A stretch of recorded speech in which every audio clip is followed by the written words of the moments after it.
بسا اوقات بہت سی محنتوں کا نتیجہ انسان دیکھتا ہے کہ ضائع چلا گیا. میں نے 10 سال محنت کی، حاصل کوئی نہیں نکلا. یہ ثمرات کیا ہیں؟ محنتیں، محنتوں کے ثمرات کا ضیاع. کوشش آپ نے کی، قسمت کی خوبی دیکھی ہے، ٹوٹی کہاں کمن، 2-4 ہاتھ جب کے لبے بام رہ گئے. Be prepared. ایک شاعر کے یہ اشعار ہیں، وہ کمیونسٹ تھا، میں نام بھی نہیں لیتا، لیکن یہ کہ یہ اسی انقلابی، چونکہ ان کا بھی ایک انقلابی نظریہ ہے، انقلابی عمل میں یہ سارے مراحل آتے ہیں. کوئی سیٹ بیک آیا، فرض کیجئے کوئی ناکامی ہو گئی، تو اپنے ساتھیوں کو دل بندھانے کے لیے یہ فصل امیدوں کی ہمدم اس بار بھی غارت جائے گی، سب محنت صبحوں شاموں کی اب کے بھی اکارت جائے گی. میرے نبی کے ثمرات کا جو لفظ یہاں آیا ہے، وَنَقْصٍ مِّنَ الْأَمْوَالِ وَالْأَنفُسِ وَالثَّمَرَاتِ، سب محنت صبحوں شاموں کی اب کے بھی اکارت جائے گی.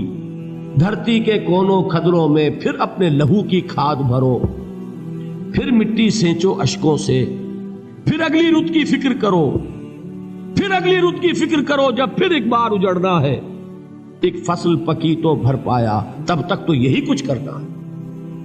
ایک مقصد ہے سامنے، انقلاب برپا کرنا ہے.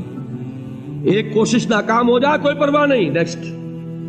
پھر تیار رہو ناکامی کے لیے. ایسا نہ ہو جو انگریزی میں کہتے ہیں hope for the best but be prepared for the worst.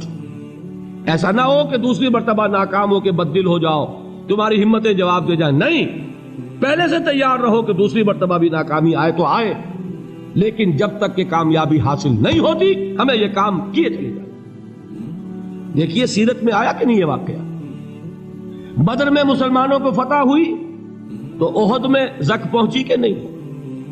70 صحابہ شہید ہوئے کہ نہیں؟ اگر ان کی ہمتیں جواب دے جاتی تو گاڑی کیسے چلتی آگے؟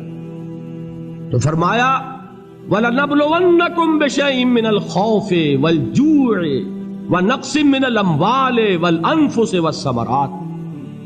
ہم تمہیں لازم آزمائیں گے، خوف کی کیفیت سے، فقر و فاقے کی کیفیت سے، بھوک سے، جان کے نقصان سے، مال کے نقصان سے، محنتوں کے حاصل کے ضائع ہو جانے سے.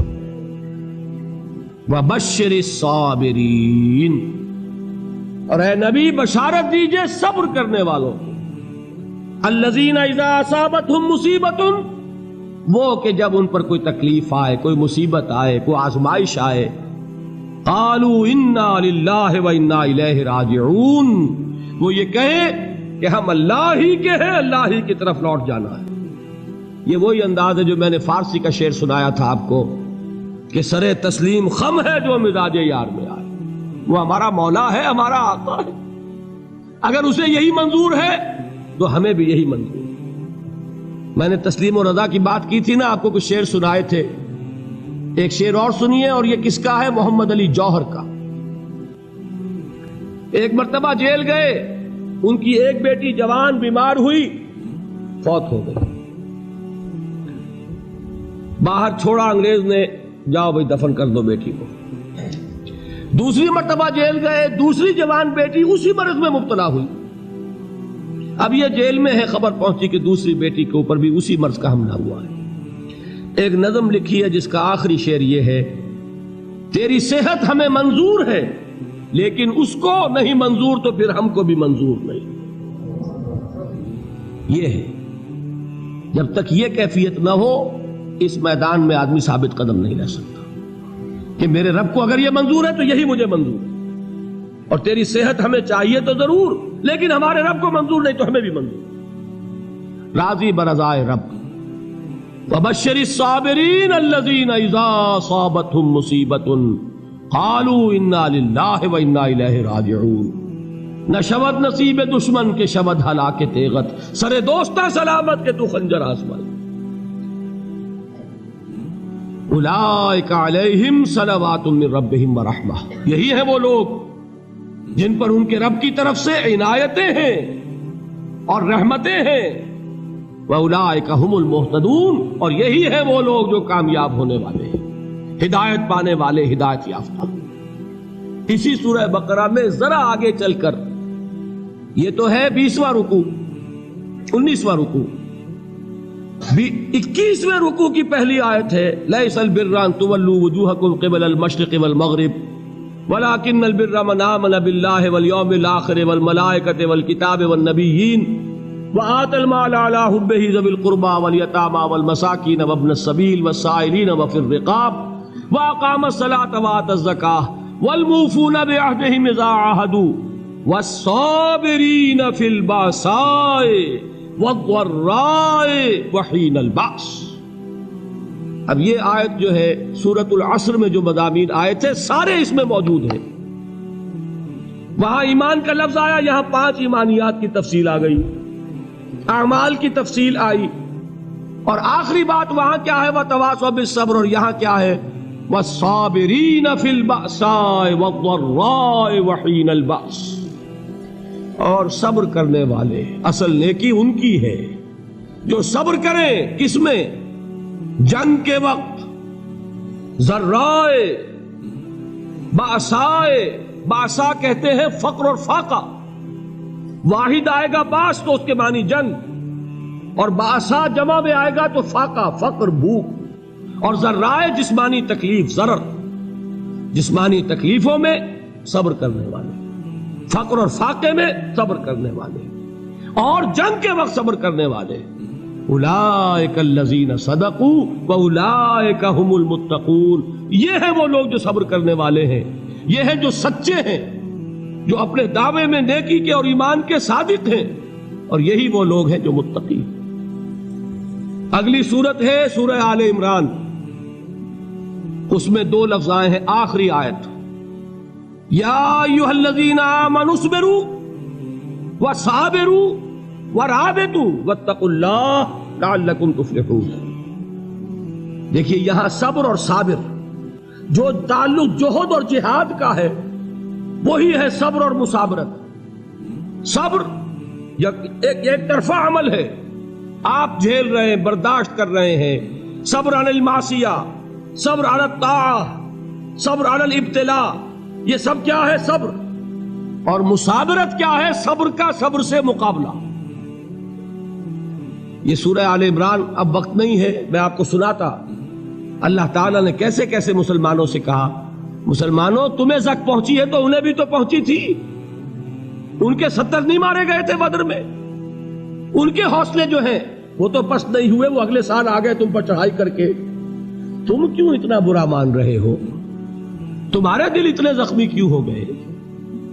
تمہیں تکلیف پہنچتی ہے تو انہیں بھی پہنچتی ہے. اپنی غیرت جو ہے ہمیں ذرا اس کا جائزہ لینا چاہیے. لوگ باطل نظریات کے لیے کتنی قربانیاں دے رہے ہیں، لوگ باطل چیزوں کے فروغ کے لیے کتنی محنتیں کر رہے ہیں. جیسا کہ میں نے ابھی کہا تھا، اسی غیرت کو چیلنج کرنے کے لیے، ذرا آپ کی حمیت دینی کو جوش دلانے کے لیے، قادیانی نوجوان کتنی تعداد میں اپنے آپ کو دین کے لیے وقف کرتا ہے، اور آپ کتنے نوجوان ہیں جو اپنے آپ کو دین کے لیے وقف کرتے ہیں، اور ہوں وہ کھاتے پیتے گھرانوں کے لوگ. یہ نہیں ہے کہ اگر کوئی اور کام نہیں کر سکتا تو پھر یہ ہے کہ وہ دین کے کام میں لگ جائے. باصلاحیت لوگ، کھاتے پیتے لوگ، ذہنی استعداد رکھنے والے لوگ، اونچے گھرانوں کے لوگ، وہ وقف کریں اپنے آپ کو دین کے لیے. اس کے بغیر کیسے باہر آ جائے گی، کیسے رونق آ جائے گی؟ تو دنیا میں باطل نظریات والے جو ہیں، یہ بات کہی گئی ہے، مسلمانوں تم اگر توحید کے لیے لڑ رہے ہو، دیکھتے نہیں ابو جہل کو، اس نے گردن کٹوائی ہے شرک کے لیے، شرک کے لیے گردن کٹوائے، اور تم توحید کے لیے گردن کٹوانے کو تیار نہ ہو. اس نے گردن کٹوائی کہ نہیں کٹوائی؟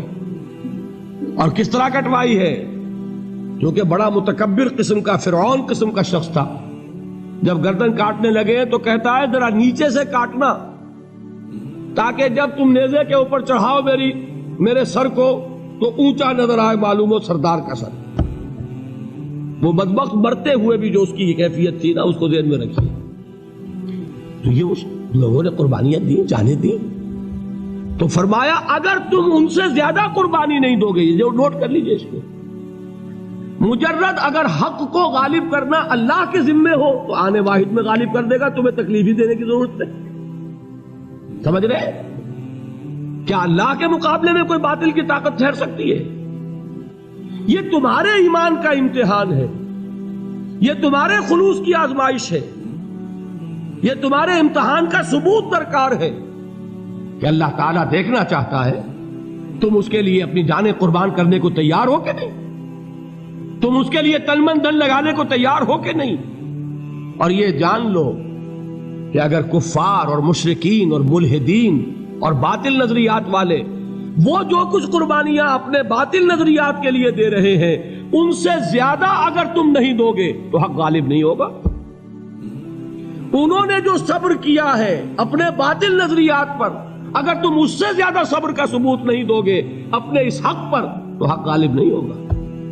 اس لیے فرمایا یا ایھا الذین آمنوا اصبروا وصابروا، نہ صرف یہ کہ صبر کرو بلکہ صبر میں اپنے دشمنوں سے آگے نکلو، ان کے صبر سے بڑھ کر صبر کرو۔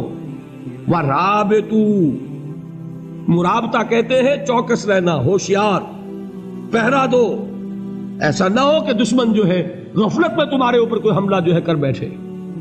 وَاتَّقُوا اللَّهَ، اور اللہ کا تقوی اختیار کرو، لعلکم تفلحون، تاکہ تم فلاح پاؤ۔